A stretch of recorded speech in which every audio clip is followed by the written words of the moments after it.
Praise Lord. देवाच्या नावाला धन्यवाद देऊ. आज पुन्हा एकदा देवाच्या वचनावर आपण मनन करणार आहोत. आजची सुंदरशी वेळ परमेश्वराने दिली. आजचा जो विषय आहे येशूचे खरे अनुयायी, the true followers of Jesus. True followers of Jesus. आजचा जो विषय आहे येशूचे खरे अनुयायी. आज आपण त्या ठिकाणी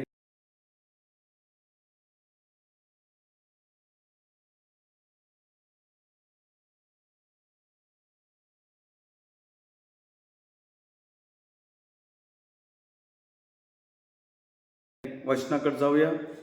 मग याचा 5वा अध्याय आणि 11 वचन आपण पाहतो. त्या ठिकाणी असं लिहिलेलं आहे, मग मचवे काठी लाविल्यावर सर्व सोडून देऊन ते त्याचे अनुयायी झाले.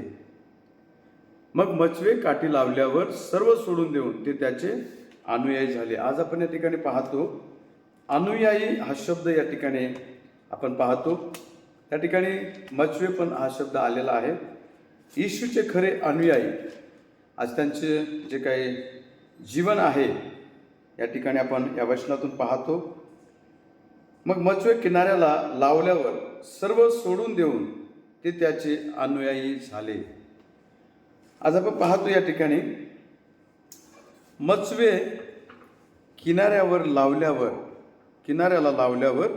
सर्व सोडून देऊन ते त्याचे अनुयायी झाले. आज आपण पाहतो येशूचा जो पहिला शिष्य आहे तो पेत्र आहे. आणि पेत्राचं कशा प्रकारे देवाने निवड केली, कशा प्रकारे पेत्राचं त्या ठिकाणी पेत्राला कशा प्रकारे पाचारण केलं या ठिकाणी आपण पाहतो. पेत्र देखील मासे धरणारा होता. पेत्र पण मासे धरून आपला उदरनिर्वाह तो करत होता.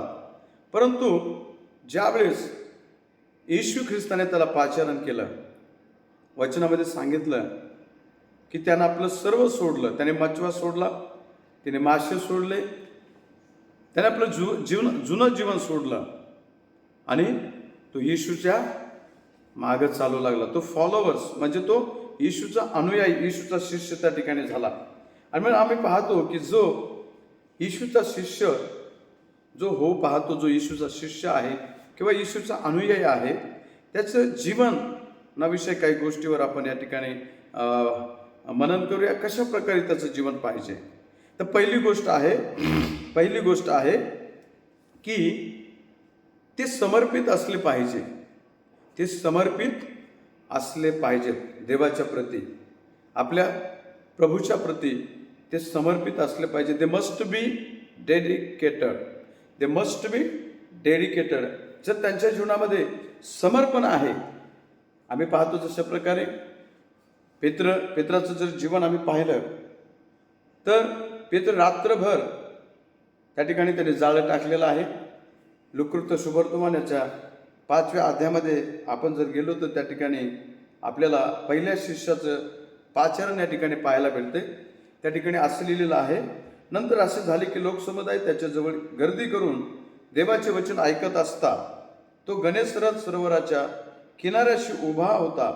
तेव्हा त्याने सरोवराच्या किनाऱ्याला लागलेले 2 मचवे पाहिले. त्यावरील कोळी खाली उतरून जाळी धुत होते. त्या मचव्यापैकी एक सिमोनाचा होता.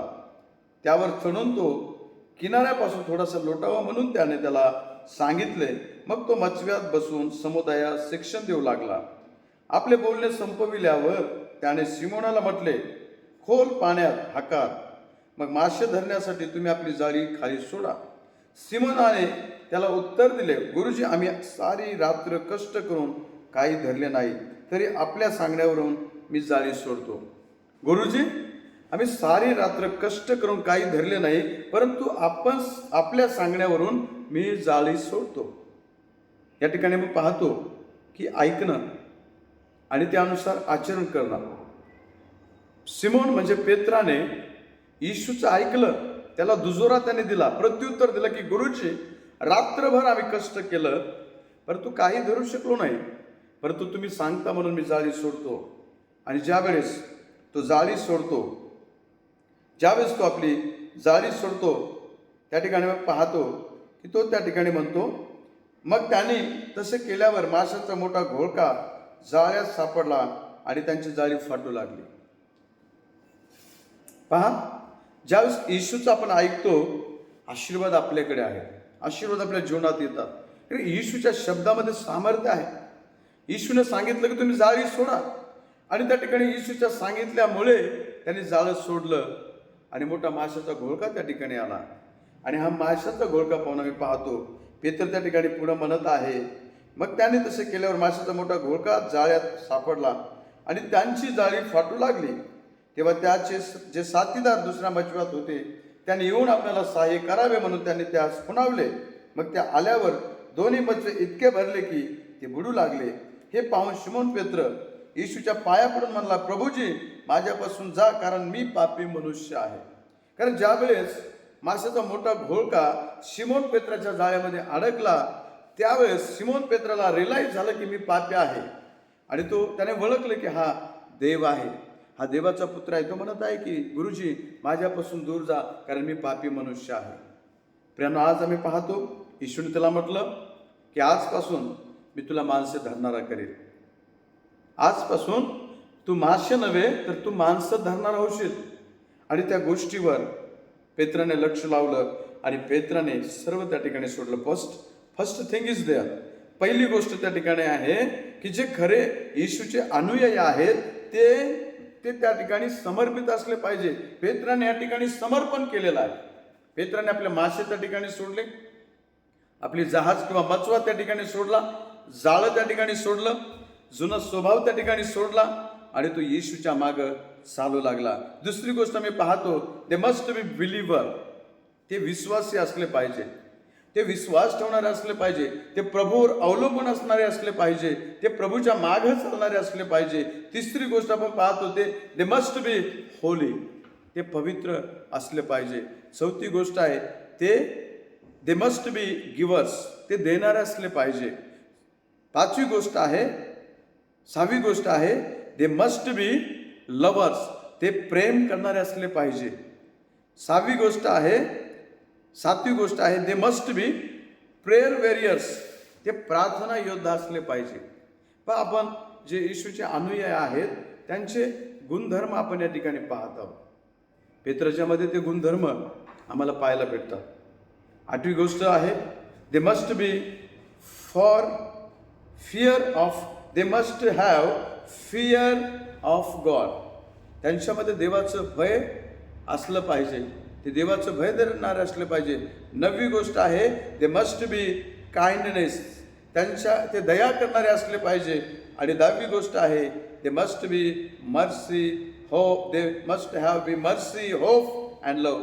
आणि ते त्यांच्याकडे दया, प्रेम आणि त्यांच्याकडे आशा असणं आवश्यक आहे. हे 10 गुणधर्म आज आपण पाहत आहोत. जर ख्रिस्ताचे अनुयायी आपण आहोत, या 10 गोष्टी आपल्या जीवनामध्ये असणं गरजेचं आहे. आणि त्यावरून लोक ओळखतील की खरोखर हे ख्रिस्ताचे अनुयायी आहेत. आणि म्हणून लूक 5:11 सांगितलं की त्यांनी मग मचवे किनाऱ्यावर लावल्यावर सर्व सोडून देऊन त्याचे अनुयायी झाले.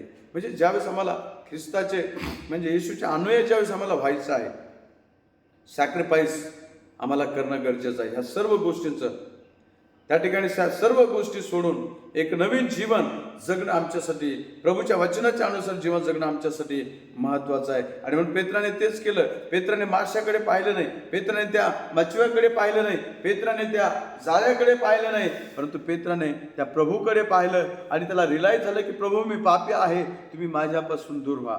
आणि त्यावेळेस येशूने त्याला म्हटलं की यापुढे मी तुला माणसे धरणारा करणार आहे. आणि मग पेत्राने सर्व काही सोडून देऊन तो त्याचा अनुयायी झाला आणि त्याच्या मागं चालू लागला. आणि ज्यावेळेस तो प्रभूच्या मागं चालला, त्याचा फॉलोअर्स तो अनुयायी झाला. पहिल्याच वेळेस त्यानं 3000 लोकांना प्रभूकडे वळवलं. एवढं सामर्थ्य प्रभूने त्याच्या वाचामध्ये, एवढं सामर्थ्य प्रभूने त्याच्या भाषणामध्ये, त्याच्या सुवार्तेमध्ये दिलं. कारण त्या ठिकाणी देवाने म्हटलं होतं, प्रभूने म्हटलं होतं की मी तुला मासे धरणारा नव्हे तर मी तुला माणसं धरणारा करणार आहे. आणि हे शब्द प्रभूचे शब्द आहेत. प्रभूच्या शब्दामध्ये सामर्थ्य आहे. आणि म्हणून आज आपल्याला जर हे खरं येशूचा अनुयायी जर व्हायचं असेल तर या 10 गोष्टी आपल्या जीवनामध्ये असणं गरजेचं आहे. आपण समर्पित असले पाहिजे, आपण विश्वासी असले पाहिजे, आपण पवित्र असले पाहिजे, आपण देणारे असले पाहिजे, आपण प्रेम करणारे असले पाहिजे, आपण प्रार्थना करणारे असले पाहिजे, आपण देवाचं भय धरणारे असले पाहिजे, आपण दया करणारे असले पाहिजे आणि आपल्यामध्ये दया, प्रेम आणि आशा असलं पाहिजे. हे जर 10 गुण आपल्या जीवनात आहेत प्रियांनो, तर निश्चितरित्या खरोखर आपण एक खरे ख्रिस्ताचे अनुयायी आहोत आणि ख्रिस्त आपला प्रभू आहे. आणि म्हणून प्रभू आपल्याला या वचनाच्याद्वारे आशीर्वादित करो. आजचं वचन प्रभूने आपल्याला दिलं त्याबद्दल देवाची स्तुती आणि देवाचं गौरव करूया. प्रभू या वचनाच्याद्वारे तुम्हाला सर्वांना आशीर्वादित करो. Praise the Lord.